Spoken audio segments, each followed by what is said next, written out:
വിശുദ്ധ ലൂക്കോസിന്റെ സുവിശേഷം 8-ാമത്തെ അധ്യായം അതിന്റെ 48, 49, 50 വാക്യങ്ങൾ നമുക്ക് വളരെ ശ്രദ്ധയോടെ കേൾക്കാം.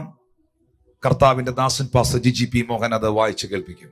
അവൻ അവളോട്, മകളെ, നിന്റെ വിശ്വാസം നിന്നെ രക്ഷിച്ചിരിക്കുന്നു, സമാധാനത്തോടെ പോക എന്ന് പറഞ്ഞു. അവൻ സംസാരിച്ചുകൊണ്ടിരിക്കുമ്പോൾ തന്നെ പള്ളിപ്രമാണിയുടെ ഒരാൾ വന്നു, നിന്റെ മകൾ മരിച്ചുപോയി, ഗുരുവിനെ പ്രയാസപ്പെടുത്തേണ്ട എന്ന് പറഞ്ഞു.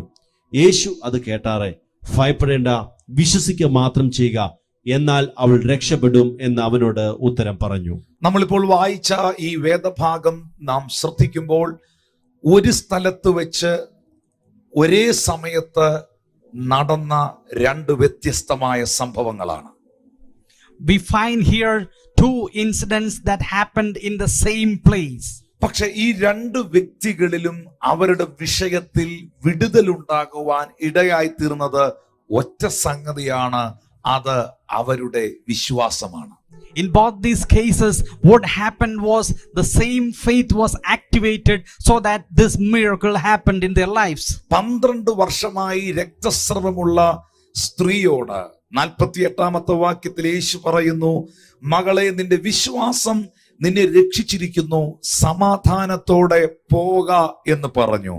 എന്നാൽ അപ്പോൾ തന്നെ അതിന്റെ 50-ാമത്തെ വാക്യത്തിൽ പള്ളിപ്രമാണിയായ യായിറോസിനോട് യേശു പറയുന്നു, വിശ്വസിക്കുക മാത്രം ചെയ്യുക, എന്നാൽ അവൾ രക്ഷപ്പെടും, അല്ലെങ്കിൽ നിന്റെ പൈതൽ രക്ഷപ്പെടുമെന്ന് യേശു പറയുകയാണ്. ഇവിടെ രക്തസ്രവക്കാരിയായ സ്ത്രീയോട് പറയുന്നു, നിന്റെ വിശ്വാസം നിന്നെ സുഖപ്പെടുത്തിയിരിക്കുകയാണ്, നിന്റെ വിശ്വാസം നിന്നെ സൗഖ്യമാക്കിയിരിക്കുകയാണ്, നിന്റെ വിശ്വാസം നിന്നെ രക്ഷിച്ചിരിക്കുകയാണ്.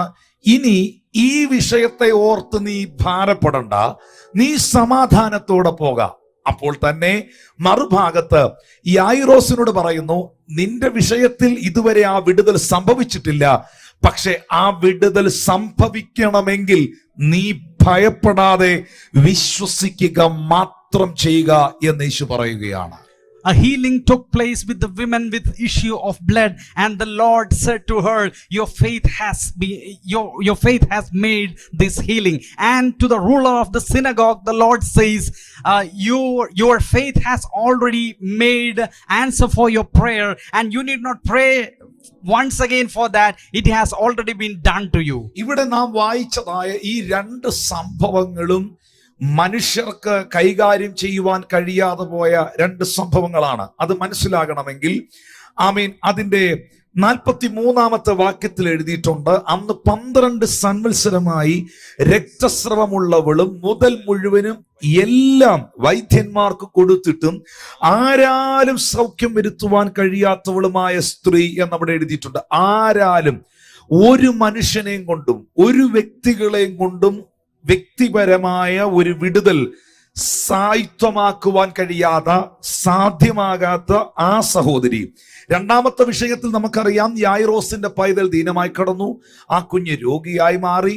ചില മിനിറ്റുകൾ കഴിഞ്ഞപ്പോൾ ഭവനത്തിൽ നിന്ന് ആൾക്കാർ വന്ന് യായിറോസിനോട് പറയുന്നു, യായിറോസ്, ഇനി നീ പ്രാർത്ഥിക്കണ്ട, ഗുരുവിനെ പ്രയാസപ്പെടുത്തണ്ട, നിന്റെ മകൾ മരിച്ചുപോയി എന്ന് 49-ാമത്തെ വാക്യത്തിൽ യായിറോസിനോട് പറയുന്നു. അപ്പോൾ വൈദ്യശാസ്ത്രത്തിന് കൈകാര്യം ചെയ്യുവാൻ കഴിയാത്ത ഒരു രക്തസ്രവക്കാരിയായ സ്ത്രീയെ നിങ്ങൾക്ക് അവിടെ കാണാം. അല്ലെങ്കിൽ മനുഷ്യർക്ക് സുഖപ്പെടുത്തുവാനോ ലോകത്തിലെ ആർക്കും അവളുടെ വിഷയത്തെ കൈകാര്യം ചെയ്യുവാനോ കഴിയാത്തൊരു സാഹചര്യം. രണ്ടാമത്തെ വിഷയത്തിൽ ഒരു പൈതൽ, ആ കുഞ്ഞ് ദീനം പിടിച്ചു, ദീനം കൂടി, ഒടുവിൽ അത് മരണപ്പെട്ടു. മരിച്ച കുഞ്ഞിനെ അടക്കുവാൻ അല്ലാതെ മറ്റൊന്നിനും സാധ്യമല്ല. ആ ഒരു സാഹചര്യത്തിൽ മരിച്ചുപോയ കുട്ടിയെ ഇനി ആർക്ക് ഏത് മരുന്ന് കൊടുത്ത് എഴുന്നേൽപ്പിക്കാൻ കഴിയും? ആർക്കും ഇനി എഴുന്നേൽപ്പിക്കുവാൻ കഴിയാത്ത ഒരു പൈതൽ, ആർക്കും സൗഖ്യമാക്കുവാൻ ഇനി പ്രാർത്ഥിച്ചിട്ട് കാര്യമില്ല എന്ന് പറയുന്ന സാഹചര്യം. രണ്ട് വിഷയങ്ങൾ നിങ്ങൾ ഇവിടെ കണ്ടോ. ഇത് രണ്ടും മനുഷ്യർക്ക് കൈകാര്യം ചെയ്യുവാൻ കഴിയാത്ത, ഹാൻഡിൽ ചെയ്യുവാൻ കഴിയാത്ത രണ്ട് വിഷയങ്ങളാണ്. പക്ഷെ ഈ രണ്ട് വിഷയങ്ങളെയും താഴേക്കുള്ള വാക്യങ്ങൾ വായിക്കുമ്പോൾ യേശു കൈകാര്യം ചെയ്തു, യേശു പരിഹരിച്ചു, യേശു കർത്താവ് അതിൽ ഒരത്ഭുതത്തെ ചെയ്യുവാനിടയായി തീർന്നു.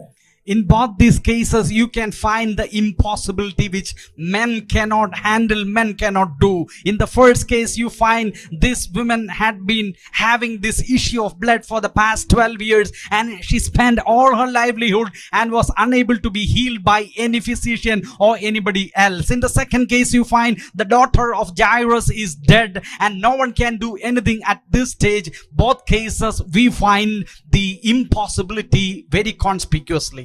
ആർക്കും കൈകാര്യം ചെയ്യുവാൻ കഴിയാത്ത ഈ രണ്ട് വിഷയങ്ങൾക്കകത്തും അത്ഭുതം നടന്നതിന് ആധാരമായി തീർന്നത് അവരുടെ വിശ്വാസമായിരുന്നു. രക്തസ്രവക്കാരിയായ സ്ത്രീയോട് യേശു കർത്താവ് പറയുന്നു, നിന്റെ വിശ്വാസം നിന്നെ സുഖപ്പെടുത്തിയിരിക്കുന്നു, അതിനാൽ നിനക്ക് ഇനി സമാധാനമുണ്ടാകും, സൗഖ്യമുണ്ടാകും.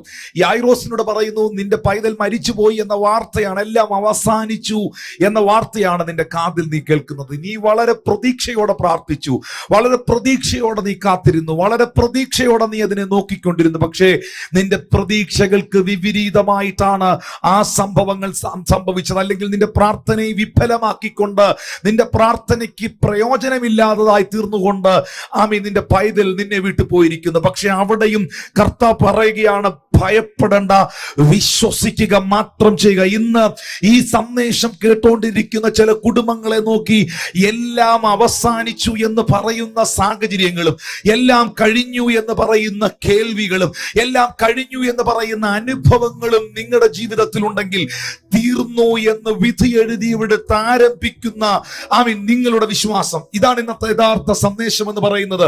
നിങ്ങളുടെ ഫെയ്ത്ത്, നിങ്ങളുടെ വിശ്വാസം നിങ്ങളുടെ ജീവിതത്തിൽ അത്ഭുതങ്ങളെ സൃഷ്ടിക്കുവാനിടയായി തീരും. In both these cases, you find the miracle happening and the wonder working of the Lord was activated because of the faith that these two people exhibited. You may be thinking in your present situation that things you have written off, and you may be thinking within yourself, there is no hope for you. Everything is closed. The doors are closed before you. The Lord says, if you have faith, do not fear. If you have faith, the Lord is going to do miracles and wonders in your life. ഈ ലോകത്തിലെ എന്തൊക്കെ സംവിധാനങ്ങൾ പരാജയപ്പെട്ടാലും രണ്ട് കാര്യങ്ങൾ പരാജയപ്പെടുകയില്ല. ഒന്ന്, നിങ്ങളുടെ വിശ്വാസം പരാജയപ്പെടുകയില്ല. രണ്ട്, നിങ്ങളുടെ പ്രാർത്ഥന പരാജയപ്പെടുകയില്ല. Your faith never fails. The same time your prayer never fails. നിങ്ങളുടെ വിശ്വാസവും നിങ്ങളുടെ പ്രാർത്ഥനയും ഒരിക്കലും പരാജയപ്പെടുകയില്ല. ദൈവത്തിന്റെ ജനമേ, പൈശാചിക മണ്ഡലം എത്ര അസ്വസ്ഥമാണെങ്കിലും, അന്ധകാര ശക്തികൾ നിനക്ക് വിരോധമായി എഴുന്നേറ്റ് നിന്നാലും, നിന്റെ അകത്ത് തിളച്ചു പോകുന്ന വിശ്വാസവും വിശ്വാസത്തിന്റെ പ്രഖ്യാപനങ്ങളും ഉണ്ടെങ്കിൽ, രക്തസ്രവക്കാരിയായ സ്ത്രീ പറഞ്ഞതുപോലെ, അവന്റെ വസ്ത്രത്തിന്റെ തൊങ്കലിലെങ്കിലും തൊട്ടാൽ എനിക്ക് സൗഖ്യം വരുമെന്നൊരു ഫെയ്ത്ത് നിന്റെ ഹൃദയത്തിനകത്തുണ്ടെങ്കിൽ, നിശ്ചയമായും ആ വിശ്വാസം നിന്റെ ജീവിതത്തിൽ ഒരു അത്ഭുതത്തെ സൃഷ്ടിക്കുവാനിടയായി തീരും. Even if the whole world system fail, even if the whole world tumbles down, two things in the world will never fail. One is your faith in Jesus, and second thing, your prayer. Even if the whole world is turning against you, even if the whole evil forces are working against you, if you pray and if you have faith, you will receive the blessing of what you have believed. പൈശാചിക മണ്ഡലങ്ങൾ അല്ലെങ്കിൽ പൈശാചിക സേനകൾ പലപ്പോഴും നിങ്ങളുടെ വിടുതലുകളെ തടയുവാനും നിങ്ങളുടെ നന്മകളെ തടയുവാനും ദൈവം നിങ്ങളോട് പറഞ്ഞ വാഗ്ദത്തങ്ങൾ നിവർത്തിക്കപ്പെടാതിരിക്കുവാനും ശ്രമം നടത്തിക്കൊണ്ടേയിരിക്കും. ഇതിനെ തിരിച്ചറിഞ്ഞ പൗലോസ് അപ്പോസ്തലൻ എഫേസ്യർക്ക് എഴുതിയ ലേഖനം 6-ാം അധ്യായത്തിന്റെ 16-ാമത്തെ വാക്യത്തിൽ പറയുകയാണ്, ദുഷ്ടന്റെ തീയമ്പുകളെ കെടുത്തുവാൻ തക്കതായ വിശ്വാസം എന്ന പരിച നിങ്ങൾ എടുത്തുകൊണ്ട് നിൽക്കുവീൻ. The whole evil forces of this world are working against your prayer. It's working against your faith. That's why Apostle Paul says in chapter 6 of Ephesians verse 16, above all, taking the shield of faith, wherewith you shall be able to quench all the fiery darts of the wicked. വിശുദ്ധ ബൈബിളിൽ പറയപ്പെട്ടിരിക്കുന്ന സകല അനുഗ്രഹങ്ങളും സകല നന്മകളും വിശ്വസിക്കുന്നവർക്കായി വെളിപ്പെടുത്തിയിരിക്കുന്നതാണ്. എബ്രായർക്ക് എഴുതിയ ലേഖനം 11-ാം അധ്യായത്തിന്റെ 6-ാം വാക്യത്തിൽ അപ്പോസ്തലൻ പറയുകയാണ്, ആമീൻ, സ്തോത്രം, ദൈവത്തിന്റെ അടുക്കൽ വരുന്നവൻ ദൈവമുണ്ടെന്നും തന്നെ അന്വേഷിക്കുന്നവർക്ക് അവൻ പ്രതിഫലം കൊടുക്കുമെന്നും വിശ്വസിക്കേണ്ടതല്ലയോ? വിശ്വാസം കൂടാതെ ദൈവത്തെ പ്രസാദിപ്പിക്കുവാൻ കഴിയുന്നതല്ല. ഇന്ന് ഈ സന്ദേശം നിങ്ങൾ കേട്ടോണ്ടിരിക്കുമ്പോൾ ദൈവത്തിന്റെ ഫേവർ ആരുടെ മേലിലാണ് വരുന്നത്? ദൈവപ്രസാദം എന്ന് പറയുന്നത് ഫേവറാണ്. ദൈവത്തിന്റെ അനുകൂലതയാണ്. ദൈവത്തെ പ്രസാദിപ്പിക്കുവാൻ നിങ്ങൾക്ക് കഴിയണമോ? നിങ്ങളുള്ള ദൈവികമായ ഫേവർ ഇൻക്രീസ്ഡ് ആകണമോ? നിങ്ങളുള്ള ഫേവർ, ദൈവത്തിന്റെ അനുകൂലത അതിന്റെ ആഴമായ നിലകളിലും നിലവാരങ്ങളിലും വെളിപ്പെടണമെങ്കിൽ വർദ്ധിക്കപ്പെടേണ്ടത് നിങ്ങളുടെ വിശ്വാസത്തിന്റെ അളവാണ്. വിശ്വാസം കൂടാതെ ദൈവത്തെ പ്രസാദിപ്പിക്കാൻ കഴിയുന്നതല്ല. കർമാചാരങ്ങൾ കൊണ്ടോ മതാനുഷ്ഠാനങ്ങൾ കൊണ്ടോ ഏതെങ്കിലും ഒരു കർമ്മ ആചാര പ്രവൃത്തികൾ ചെയ്യുന്നത് കൊണ്ടോ ദൈവത്തെ പ്രസാദിപ്പിക്കാമെന്ന് ആരും ചിന്തിക്കരുത്. ഈ ലോകത്തിലെ ഒരാചാര അനുഷ്ഠാനങ്ങൾ കൊണ്ടും ദൈവത്തെ പ്രസാദിപ്പിക്കുവാൻ കഴിയുകയില്ല. എന്നാൽ വിശ്വാസത്തിന് ദൈവത്തെ പ്രസാദിപ്പിക്കുവാൻ കഴിയും. വിശ്വസിക്കുന്നവർക്ക് അവനെ പ്രസാദിപ്പിക്കാൻ കഴിയും. ദൈവത്തിന്റെ അടുക്കൽ വന്നിരിക്കുന്ന എനിക്ക് ഒരു പ്രതിഫലമുണ്ട്, അവനെ അന്വേഷിക്കുന്ന എനിക്ക് ഒരു പ്രതിഫലമുണ്ട് എന്ന എന്റെ ഉറപ്പാണ് എന്റെ മേലുള്ള ദൈവത്തിന്റെ ഫേവർ ഡബിൾ പോർഷൻ ആകുന്നതിനുള്ള കാരണം. All the blessings of the Bible you can realize in your life just by one key, that is faith. That's why we read in Hebrews chapter 11 verse 6, those who come to God, they should believe that he exists, and that they should believe that he rewards those who seek him, and without faith it is impossible to please God. Do you want to have that favor of God in your life? Do you want to have that reward of God in your life? You cannot please God by any work which you are doing. You cannot please God by any traditional things which you daily work out. You can please God only by faith. എബ്രായർ 11:1 ഇതിന്റെ ഒന്നാമത്തെ വാക്യത്തിൽ അപ്പോസ്തലൻ പറയുകയാണ്, വിശ്വാസം എന്നതോ ആശിക്കുന്നതിന്റെ ഉറപ്പും കാണാത്ത കാര്യങ്ങളുടെ നിശ്ചയമാണ്. എന്താണ് ഫെയ്ത്ത് എന്ന് പറയുന്നത്? Faith is A substance. Hallelujah. വിശ്വാസം എന്ന് പറയുന്നത് ആശിക്കുന്നതിന്റെ ഉറപ്പാണ്. നിങ്ങൾ ഏതെങ്കിലും ഒരു വിഷയത്തെ കുറിച്ച് പ്രാർത്ഥിക്കുന്നുണ്ടോ, ആശിക്കുന്നുണ്ടോ? ഏതെങ്കിലും വിഷയത്തെ കുറിച്ച് ആശിച്ച് ആഗ്രഹിച്ച് പ്രാർത്ഥിക്കുന്നുണ്ടോ? ആ ആശിച്ച് ആഗ്രഹിച്ച് പ്രാർത്ഥിക്കുന്ന ആ കാണാത്ത കാര്യത്തിന്റെ നിശ്ചയമാണ് നിങ്ങളുടെ വിശ്വാസം എന്ന് പറയുന്നത്. കണ്ണുകൊണ്ട് കണ്ടിട്ട് വിശ്വസിച്ച് ഹല്ലേലൂയ പറയുന്നതിനെ അല്ല ബൈബിൾ വിശ്വാസം എന്ന് പറയുന്നത്. അപ്പോസ്തലനായ പൗലോസ്ലീഹ പറയുന്നു, ഞങ്ങൾ ജീവിക്കുന്നത് കാഴ്ചയാലല്ല, ഞങ്ങൾ ജീവിക്കുന്നത് വിശ്വാസത്താലാണ്. ഞങ്ങൾ നടക്കുന്നത് കാഴ്ചയാലല്ല, ഞങ്ങൾ നടക്കുന്നത് വിശ്വാസത്താലാണ്.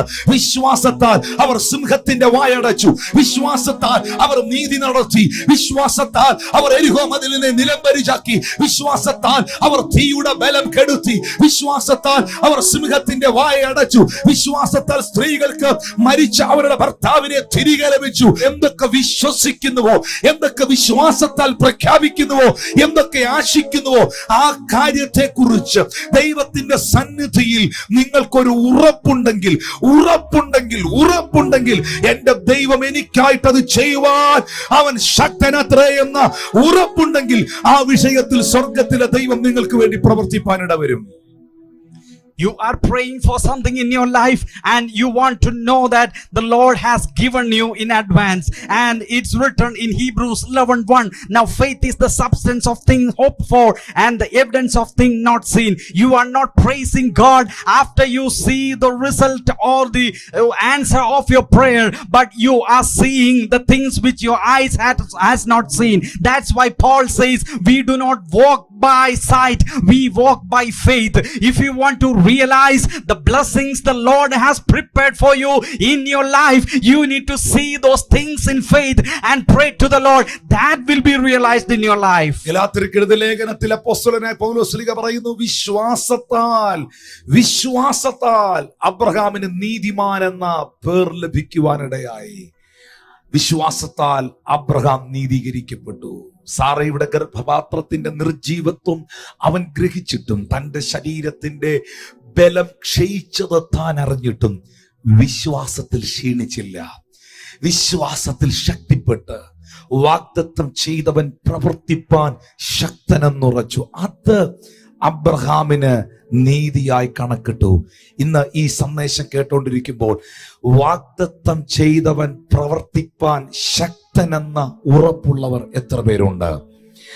ജീവിതത്തിൽ പല മേഖലകളിലും അല്പം ക്ഷീണം വന്നാലും, ചിലപ്പോൾ സാമ്പത്തിക ക്ഷീണങ്ങൾ ഉണ്ടാകാം, ശാരീരിക ക്ഷീണങ്ങൾ ഉണ്ടാകാം, പല മേഖലകളിലും ബുദ്ധിമുട്ടുകൾ വന്നെന്ന് വരാം. അവിടെ എങ്ങും ഒരു സാഹചര്യങ്ങളുടെയും വെല്ലുവിളികളുടെയും നിന്ദകളുടെയും നടുവിൽ നിങ്ങളുടെ വിശ്വാസം ക്ഷീണിക്കാതെ ഇരുന്നാൽ, വിശ്വാസത്തിൽ നിങ്ങൾ ശക്തിപ്പെടുവാൻ തുടങ്ങിയാൽ, നഷ്ടപ്പെട്ടതെല്ലാം ആ വിശ്വാസം നിങ്ങളിലേക്ക് തിരികെ കൊണ്ടുവരും. എഫേസ്യർ 3:20 വായിക്കുന്നത് പോലെ, മരിച്ചതിനെ ഉയർപ്പിക്കുകയും ഇല്ലാത്തതിനെ ഉള്ളതിനെ പോലെ വിളിക്കുകയും ചെയ്യുന്ന ദൈവം സകലത്തെയും നിങ്ങളുടെ ജീവിതത്തിൽ റെസ്റ്റോർ ചെയ്യാൻ ഇടവരും. ഇന്ന് എന്തൊക്കെയോ സാഹചര്യങ്ങളെ കണ്ട് കരയുന്നവരോട്, ഏതൊക്കെയോ വിഷയങ്ങളുടെ മുമ്പിൽ പതറുന്നവരോട്, ഏതൊക്കെയോ സാഹചര്യങ്ങൾ നിമിത്തം തകർന്നിരിക്കുന്നവരോട് കർത്താവ് പറയുന്നു, നിനക്ക് നഷ്ടപ്പെട്ടതെല്ലാം നിന്റെ വിശ്വാസം നിന്റെ ജീവിതത്തിലേക്ക് മടക്കി കൊണ്ടുവരും. Abraham believed in the Lord, and that faith was reckoned to him as righteousness. Abraham had his body weakening day by day, and he understood the impossibility of Sarah to beget a child. But in such a dwindling situation, he was believing in the Lord. Maybe situations in your life are very tragic, and you may be thinking nothing good is gonna come out of this.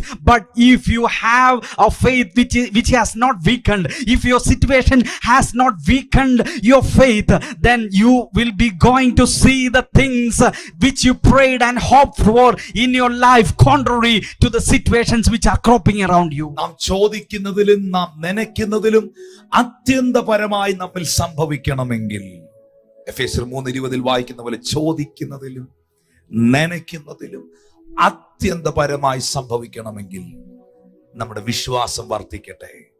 റോമർ 4:17 വാക്യത്തിലാണ് എഴുതിയിരിക്കുന്നത്, മരിച്ചവരെ ജീവിപ്പിക്കുകയും ഇല്ലാത്തതിനെ ഉള്ളതിനെ പോലെ വിളിക്കുകയും ചെയ്യുന്നവനായി താൻ വിശ്വസിച്ച ദൈവത്തിന്റെ ദൃഷ്ടിയിൽ. അങ്ങനെ ഒരു ദൈവത്തെ അബ്രഹാം വിശ്വസിച്ചു. ദൈവത്തെ ആ നിലകളിൽ അബ്രഹാം വിശ്വസിച്ചു. ദൈവത്തെ ആ നിലകളിൽ അബ്രഹാം കണ്ടു. അവന് മരിച്ചതിനെ ജീവിപ്പിക്കാൻ കഴിയുമെന്നും ഇല്ലാത്തതിനെ ഉള്ളതിനെ പോലെ വിളിച്ചു വരുത്തുവാൻ കഴിയുമെന്നും അബ്രഹാം ഉറച്ചു. പ്രിയപ്പെട്ടവരെ, ആ ഒരു ഫെയ്ത്തിന്റെ മുൻപിലാണ്, ആ ഒരു വിശ്വാസത്തിന്റെ മുൻപിലാണ് ദൈവപ്രസാദം അബ്രഹാമിന്റെ മേളിൽ വെളിപ്പെട്ടത്. ഇന്ന് ലോകമെമ്പാടും ഇത് കാണുന്ന ദൈവത്തിന്റെ ദാസന്മാർ, ദാസിമാർ, സഹോദരി സഹോദരന്മാർ, നിങ്ങളുടെ മേളിലുള്ള ദൈവത്തിന്റെ അനുകൂലത, ദൈവത്തിന്റെ ഫേവർ ഡബിൾ പോർഷൻ ആകണമെങ്കിൽ, ഇരട്ടിയാകണമെങ്കിൽ നിങ്ങളുടെ വിശ്വാസത്തിന്റെ അളവ് വർദ്ധിക്കട്ടെ. ഒത്തിരി നെഗറ്റീവുകൾ ഈ ലോകത്തിൽ നിങ്ങൾക്ക് കാണാം. ഒത്തിരി നെഗറ്റീവ് പറയുന്നവരുണ്ട്, നെഗറ്റീവ് പ്രസംഗിക്കുന്നവരുണ്ട്, നെഗറ്റീവായിട്ടുള്ള കാര്യങ്ങൾ പഠിപ്പിക്കുന്നവരുണ്ട്, പ്രവചിക്കുന്നവർ കണ്ടേക്കാം. ഇതെല്ലാം നിൽക്കുമ്പോൾ, ഈ പരിഹാസികളെല്ലാം നിൽക്കുമ്പോൾ, ഈ നെഗറ്റീവുകാരെല്ലാം നിൽക്കുമ്പോൾ, ഇതിന്റെ നടുവിൽ നിങ്ങൾ പെട്ടുപോകാതെ നിങ്ങളുടെ കാതിൽ വിശ്വാസത്തിന്റെ വചനങ്ങൾ കേൾക്കുക, നിങ്ങളുടെ കണ്ണുകൊണ്ട് വിശ്വാസത്തിന്റെ വചനങ്ങൾ വായിക്കുക, നിങ്ങളുടെ നാവ് കൊണ്ട് വിശ്വാസം പറയുക. അതാണ് പൗലോസ് ശ്ലീഹ പറഞ്ഞത്, വിശ്വാസം കേൾവിയാലും കേൾവി ദൈവത്തിന്റെ വചനത്താലും വരുന്നു. നല്ല കേൾവി നല്ല വിശ്വാസം ഉണ്ടാക്കും, കെട്ട കേൾവി കെട്ട വിശ്വാസം ഉണ്ടാക്കും. ആവശ്യമില്ലാത്തത് കേൾക്കാൻ പോയാൽ നിങ്ങൾ ഡിസ്കറേജ്ഡ് ആയി പോകും. എന്നാൽ നല്ല കാര്യങ്ങൾ കേട്ടാൽ നിങ്ങളുടെ സ്പിരിറ്റ്, നിങ്ങളുടെ ആത്മാവ് എൻകറേജ്ഡ് ആകും. ആ എൻകറേജ്ഡ് ആകുമ്പോൾ നിങ്ങളുടെ ഫെയ്ത്ത് ലെവൽ വർദ്ധിക്കും. അത് നിങ്ങളുടെ ജീവിതത്തിൽ ചില അത്ഭുതങ്ങളെ സൃഷ്ടിക്കും. In the end times, you will find mockers around the world, and we have seen enough people who preach negativity, who say negativity, who teach negatively, and who have full of negativity, aura of negativity around them. And amidst all this, don't be stuck with such people. Always have faith. That's why we read in the Bible, faith comes by hearing, and hearing by the word of the Lord. Hear God's word, heed on to God's word, meditate on the positive things which the Lord has prepared for you in the word. Then you will find yourself that faith working out within you, and you will understand, to such people the Lord will be rewarding immensely, and then you will get the favor from God. റോമർ 4:20 വായിക്കുന്നത് പോലെ, ദൈവത്തിന്റെ വാഗ്ദത്തത്തിൽ അവിശ്വാസത്താൽ സംശയിക്കാതെ. ഇത് എപ്പോഴും ഇത് ശ്രദ്ധിച്ചോണം. വിശ്വാസത്തിന് വളരെ ഓപ്പോസിറ്റ് ആയിട്ട് നിൽക്കുന്നതാണ് അവിശ്വാസം, ഭയം എന്ന് പറയുന്നത്. അതുകൊണ്ടാണ് പൗലോസ്, ഞാൻ നേരത്തെ പറഞ്ഞതുപോലെ, എഫെസ്യർ 6:16 നമ്മെ അറിയിച്ചത് ദുഷ്ടന്റെ തീയമ്പുകൾ. അപ്പം ദുഷ്ടൻ, പിശാച് നമുക്കെതിരെ എയ്തു വിടുന്നത് സാധാ അമ്പല്ല, തീയമ്പാണ്.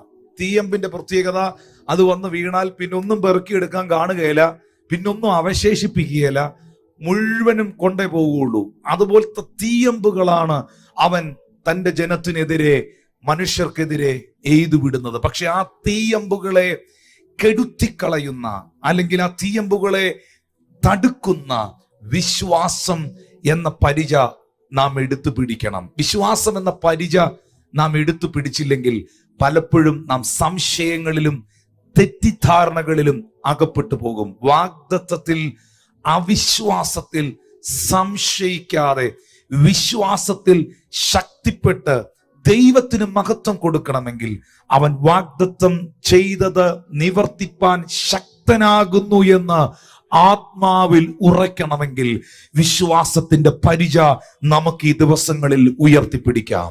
In Romans 4:20 we read about the faith of Abraham. He did not waver at the promise of God through unbelief, but was strengthened in faith, giving glory to God. The opposite of faith is unbelief. If you have unbelief in you, you will not realize any blessings from the Lord. That's why in Ephesians 6:16 we read, with all these take the shield of faith, with which you may be able to quench all the flaming arrows of the evil one. The evil one is always attacking your faith. That's why that such kind of a darting arrow, the fiery arrows will actually take away, quench away everything. If you have that shield, you will be saved from that darting arrows of the evil. ഈ സംശയവും തെറ്റിദ്ധാരണയും ഒരിക്കലും ദൈവത്തിന്റെ പ്രോഡക്റ്റുകളല്ല. Doubt and misunderstanding is not the product of God. അത് ദൈവത്തിന്റെ product അല്ല, അത് സാത്താന്റെ ആയുധമാണ്. എവിടം തൊട്ട് തുടങ്ങിയതാണെന്നറിയാമോ ഈ ആയുധം അവൻ ഉപയോഗിക്കുവാൻ? നമുക്കറിയാം, ഇന്ന് അനവധി കുടുംബ ജീവിതങ്ങളെ, കുടുംബ ബന്ധങ്ങളെ തകർത്തുകൊണ്ടിരിക്കുന്നത് ഈ സംശയവും തെറ്റിദ്ധാരണകളും ഒക്കെയാണ്.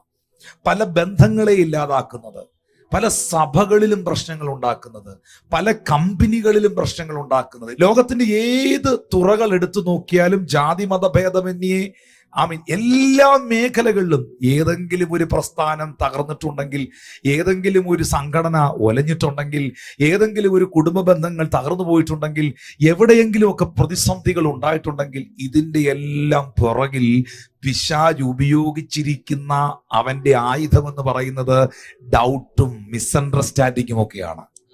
ഇത് വാസ്തവത്തിൽ അവൻ ആരംഭിച്ചത് ഉൽപ്പത്തി പുസ്തകം തുടങ്ങിയ, പ്രിയപ്പെട്ടവരെ. ഇന്ന് ഇത് കേട്ടോണ്ടിരിക്കുമ്പോൾ എനിക്കറിയത്തില്ല എന്താ കർത്താവ് എന്നെ ആ ഒരു റൂട്ടിലോട്ട് കൊണ്ടുപോകുന്നതെന്ന്. അത് ആർക്കോ വേണ്ടിയുള്ള ദൈവികമായ സന്ദേശമാണ്. നിങ്ങൾ ഈ സാത്താന്യ തന്ത്രങ്ങളെ തിരിച്ചറിയണം. പിശാച് നിങ്ങളെ തോൽപ്പിക്കരുത്. അവന്റെ തന്ത്രങ്ങളെ, അവന്റെ ട്രിക്കുകളെ നിങ്ങൾ മനസ്സിലാക്കണം. അവന്റെ പ്രധാനമായ ട്രിക്കാണ് ഈ തെറ്റിദ്ധാരണ, സംശയം എന്ന് പറയുന്നത്. ഞാൻ ദാവീദിനെ കുറിച്ചും ശൗലിനെ കുറിച്ചും പറഞ്ഞപ്പോൾ എന്താണ് ശൗലിൽ ഭൂതം കയറാനുള്ള കാരണം? അസൂയ, തെറ്റിദ്ധാരണ. ഈ ശൗൽ എന്തിനാണ് കൂടെ ദാവീദിനെ കൊല്ലാൻ കുന്തമെടുത്തെറിയുന്നതും അവന്റെ പുറകെ നടന്ന് ഉപദ്രവിക്കുന്നതും? അസൂയയും തെറ്റിദ്ധാരണയും. ഇത് പിശാച് ശൗലിന്റെ അകത്ത് കൊണ്ട് കുത്തി നിറച്ച് ഏറ്റവും അവസാനം അവന്റെ ആയുധത്തിൽ അവൻ തന്നെ തീരുന്ന ഒരു സാഹചര്യം ഉണ്ടായി, പ്രിയപ്പെട്ടവരെ. അതുകൊണ്ട് പൈശാചിക മണ്ഡലം ഉപയോഗിക്കുന്ന ആയുധങ്ങളെ, അവന്റെ തന്ത്രങ്ങളെ തിരിച്ചറിയുവാൻ നിങ്ങൾക്ക് കഴിഞ്ഞാൽ നിങ്ങളുടെ ക്രിസ്തീയ ജീവിതം വിജയകരമായി തീരുവാനിടയാകും. Unbelief, doubt and misunderstanding are not product of God.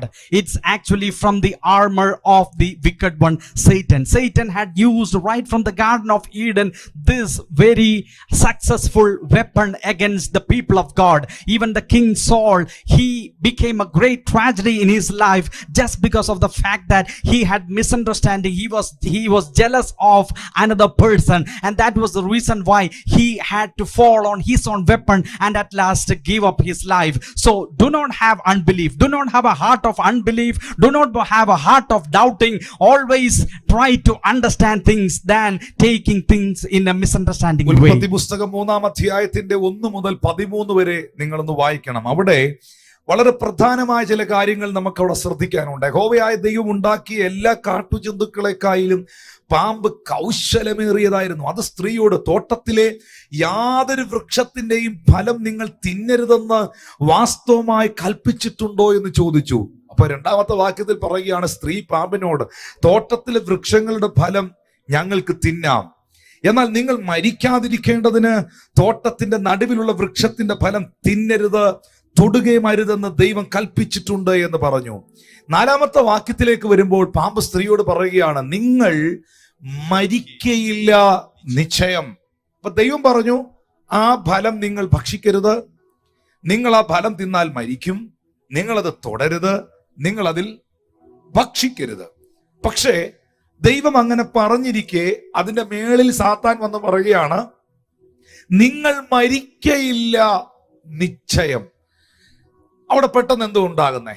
സംശയം അല്ലേ, തെറ്റിദ്ധാരണ. നോർമലി സംഭവിക്കും, അതങ്ങനെയാണ്. വളരെ സ്നേഹമുള്ള കുടുംബം, ഭാര്യയും ഭർത്താവും വളരെ സന്തോഷമാണ്.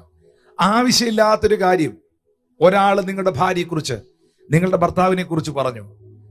നിങ്ങളത് വിശ്വസിക്കുന്നില്ലെങ്കിൽ പോലും, നിങ്ങളത് ഒരുപക്ഷെ ഏറ്റെടുക്കുന്നില്ലെങ്കിൽ പോലും, പെട്ടെന്ന് ആ ഒരു കേൾവി, ആ ഒരു സംഗതി എന്ന് പറയുന്നത് നിങ്ങളുടെ ചിന്താമണ്ഡലങ്ങളെ ഉണർത്തും, നിങ്ങളെ കൊണ്ട് ചിലതൊക്കെ ചിന്തിപ്പിക്കും.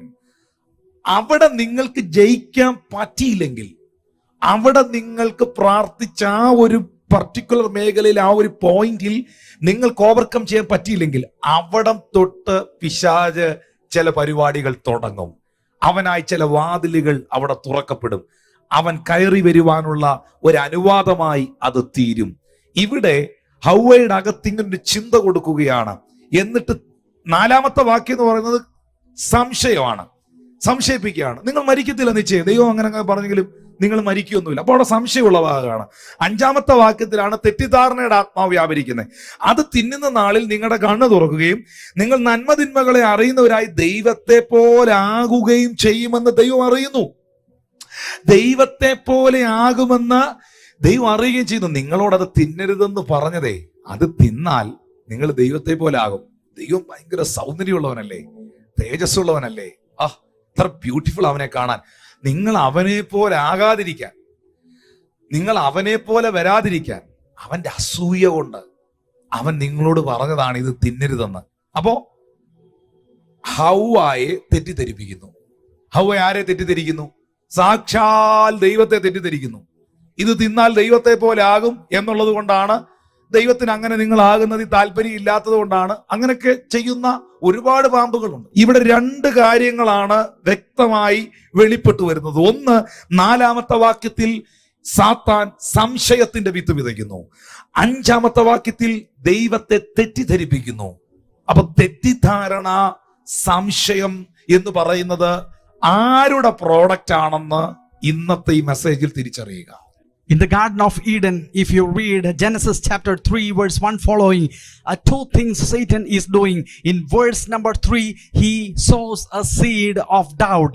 He says that, did God really say? And then he says, you will not die. Actually, that makes the word of the Lord in a position of doubt. And secondly, Satan says, God thinks that you will become like him. That's why he did not permit you to eat the fruit of the tree of knowledge. These are the 2 things Satan used so successfully throughout the generations to cast doubts and misunderstanding in families, in churches, in business, in politics, wherever he can find.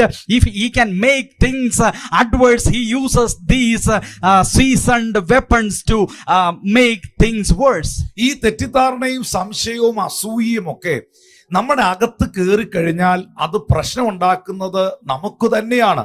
ഞാനൊരു സത്യം പറയട്ടെ, വേറൊരാളുടെ ജീവിതത്തിന്റെ നന്മകളെ കണ്ടുകൊണ്ട് അസൂയപ്പെട്ടിട്ട്, മറ്റൊരാളെ തെറ്റിദ്ധരിച്ച് സംശയിച്ചിട്ട്, വേറൊരാൾക്ക് തിന്മ വരാനായിട്ട് ഇങ്ങനെ പകയോടെ കാത്തിരിക്കുന്ന വ്യക്തി സ്വന്തമായിട്ട് വിഷം അടിച്ചിട്ട് വേറൊരുത്തൻ ചാകാൻ കാത്തിരിക്കുന്ന പോലെയാണ്. വല്ലതും പിടികിട്ടിയോ?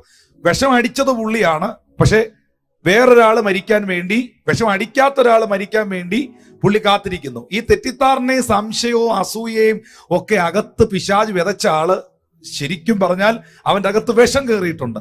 പക്ഷെ അവൻ വേറൊരാളെ തെറ്റിദ്ധരിക്കുന്നു, വേറൊരാളോട് അസൂയ പുലർത്തുന്നു, വേറൊരാളിനോട് പകയുണ്ടാക്കുന്നു. അവൻ തകരാൻ നോക്കിയിരിക്കുന്നു. പക്ഷെ വിഷം അടിച്ചിരിക്കുന്ന ആരാ? ഈ പുള്ളിയെ. ഈ പുള്ളി തന്നെയാണ് ചില മണിക്കൂറുകൾക്കകത്ത് തീരാൻ പോകുന്നത്, ആ വ്യക്തി അല്ല.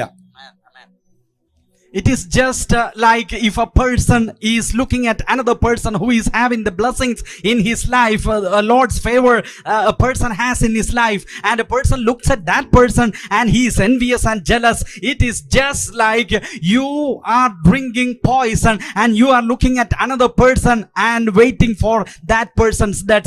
It is as suicidal as that. പല ഭവനങ്ങൾക്കകത്തു നിൽക്കുന്ന തെറ്റിദ്ധാരണകൾ, പരസ്പരമായ സംശയങ്ങൾ, വ്യക്തിബന്ധങ്ങളെ തകർക്കുവാൻ പിശാച് ഉപയോഗിക്കുന്ന ഈ ആയുധങ്ങൾ യേശുവിന്റെ നാമത്തിൽ നിങ്ങളുടെ ഭവനങ്ങളെ വിട്ട്, നിങ്ങളുടെ ജീവിതങ്ങളെ വിട്ട്, നിങ്ങളുടെ കുടുംബങ്ങളെ വിട്ട് മാറിപ്പോകട്ടെ. ഹല്ലേലൂയ. പൗലോസ് പറയുന്നത് പോലെ കഴിയുമെങ്കിൽ എല്ലാവരോടും സമാധാനമായിരിപ്പീൻ എന്ന് പറയുന്നു. എഫേസ്യർ 4:3 ആത്മാവിന്റെ ഐക്യത സമാധാന ബന്ധത്തിൽ കാക്കുവാൻ അപ്പോസ്തലൻ പറയുന്നു. കുടുംബത്തിന്റെ അകത്ത് ഐക്യതകളെ നഷ്ടപ്പെടുത്തുന്ന, ബന്ധങ്ങളിൽ അസമാധാനം വിതയ്ക്കുന്ന, സ്നേഹബന്ധങ്ങളെ ഇല്ലാതെയാക്കുന്ന, പരസ്പര ബന്ധങ്ങളിൽ സംശയങ്ങളും തെറ്റിദ്ധാരണകളും വിതച്ച് അകലം പാലിപ്പിച്ച് അവരുടെ ജീവിതങ്ങളെ തകർത്തു കളയുന്ന സകല പൈശാചിക മണ്ഡലങ്ങളെയും യേശുവിന്റെ നാമത്തിൽ തിരിച്ചറിഞ്ഞ് അതിനെ ഒന്ന് ശാസിച്ച് അതിന്റെ മേൽ യേശുവിന്റെ നാമത്തിൽ ജയം പ്രാപിക്കുക ദൈവജനമേ.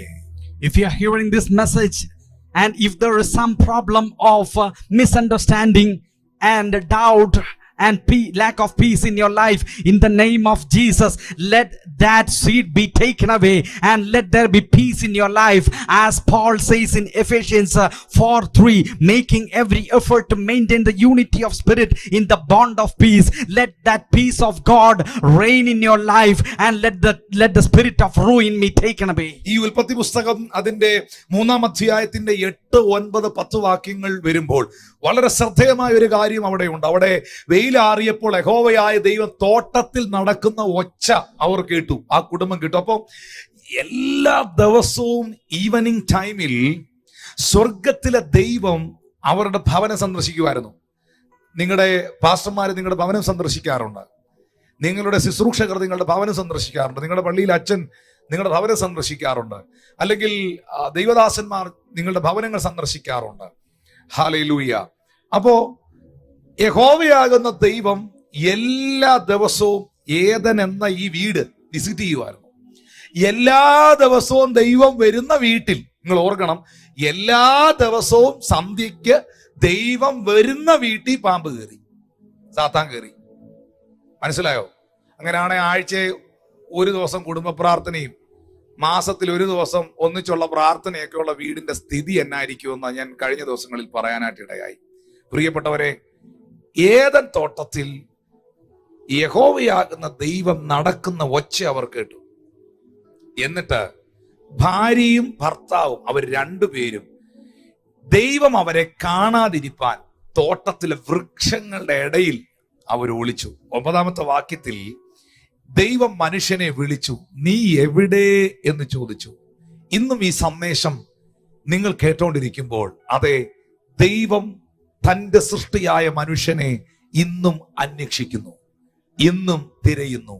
പൈശാചിക സ്വാധീനങ്ങളിൽ, പൈശാചികമായ ബന്ധനങ്ങളിൽ അകപ്പെട്ടുപോയി ദൈവത്തിന്റെ മുൻപിൽ വരുവാൻ കഴിയാതെ എവിടെയോ ഒളിച്ചിരിക്കുന്ന മനുഷ്യരെ ഇന്നും സൃഷ്ടാവായ ദൈവം വിളിക്കുകയാണ്. അവനെ വിളിച്ചു, അവൻ എവിടെയെന്ന് ചോദിച്ചു. 10-ാമത്തെ വാക്യത്തിൽ ദൈവം പറയുകയാണ്, തോട്ടത്തിൽ നിന്റെ ഒച്ച കേട്ടിട്ട് ഞാൻ നഗ്നനാകൊണ്ട് ഭയപ്പെട്ട് ഒളിച്ചു എന്നവർ പറഞ്ഞു. 2 കാര്യങ്ങൾ നിങ്ങൾ ഇവിടെ കണ്ടു. ഒന്ന്, അവർ മറച്ചു, അത്തിയില കൊണ്ട് അരയാട ഉണ്ടാക്കി അവർ മറച്ചു. 2, വൃക്ഷത്തിന്റെ ചുവട്ടിൽ അവർ ഒളിച്ചു. ഒളിക്കുക, മറയ്ക്കുക, ഇതൊന്നും ദൈവം നമ്മളെ സ്പർശിച്ചതിന്റെ ആഫ്റ്റർ എഫക്റ്റുകളല്ല.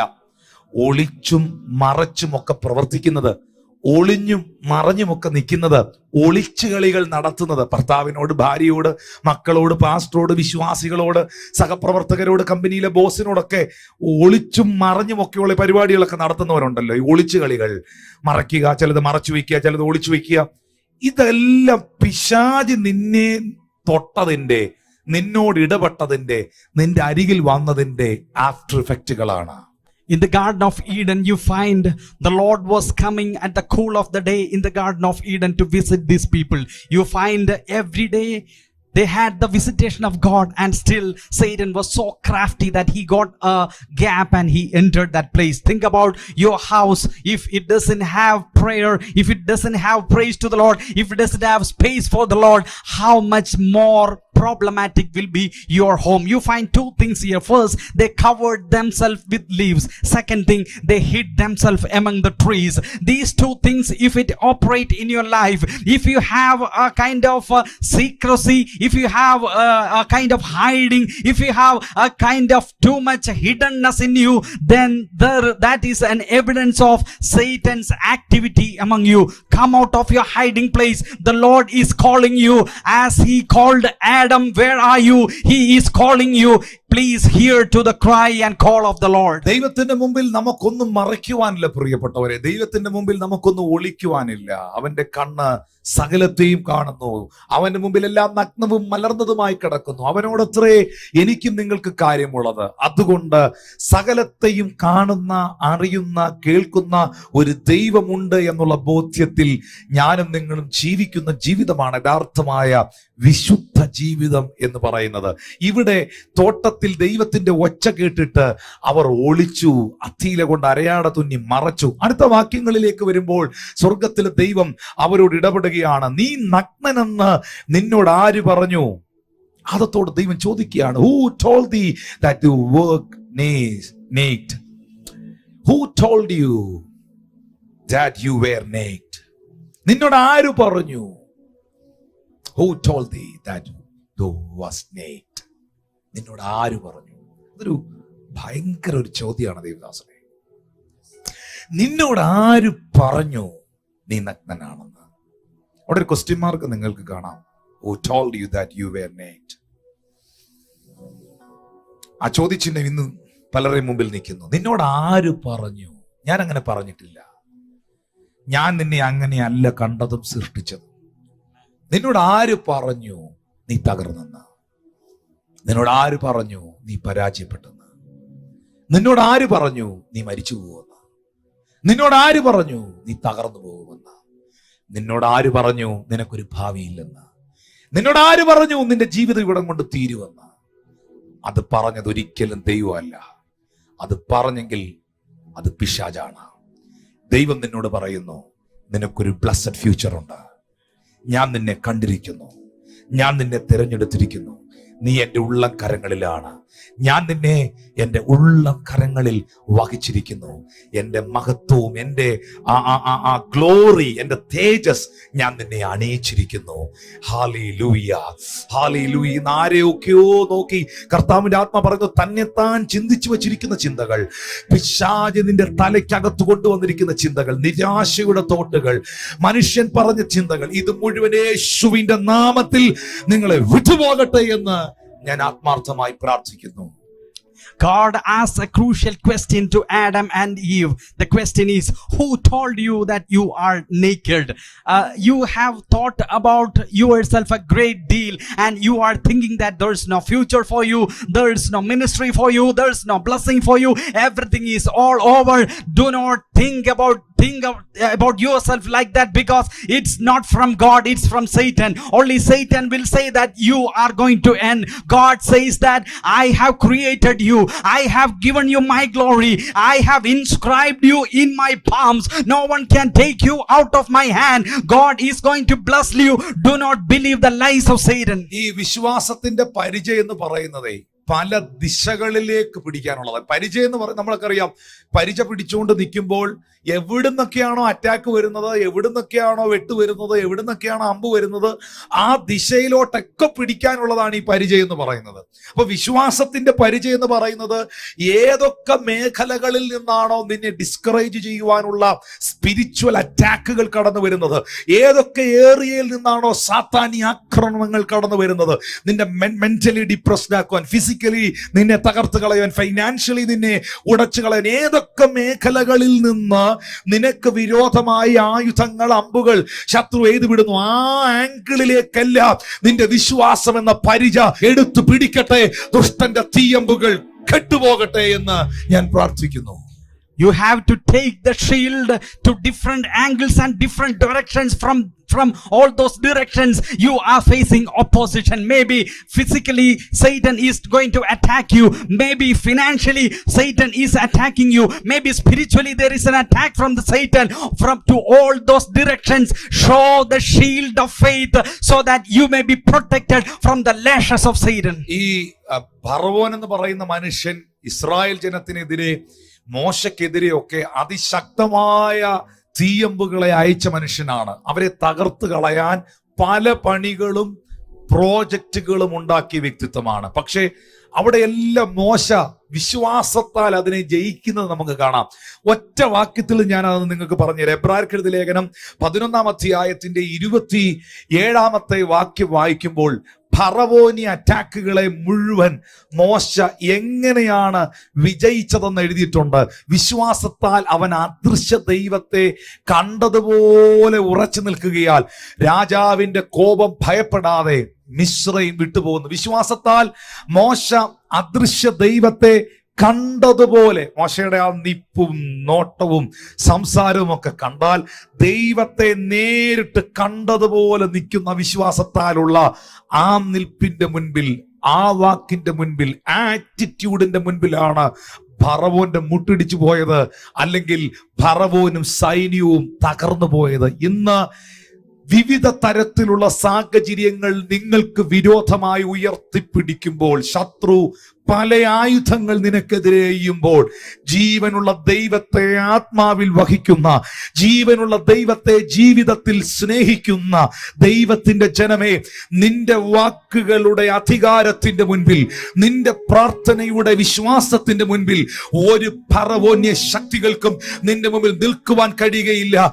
അദൃശ്യ ദൈവത്തെ അനുഭവിച്ചറിഞ്ഞവർ, ആ അദൃശ്യ ദൈവത്തെ കണ്ടറിഞ്ഞവർ, അനുഭവിച്ചറിഞ്ഞവർ വിശ്വാസം എന്ന പരിച ശത്രുവിന്റെ മുൻപിൽ എടുത്തുയർത്തുവാൻ ആത്മാവ് ഇടപെടുകയാണ്.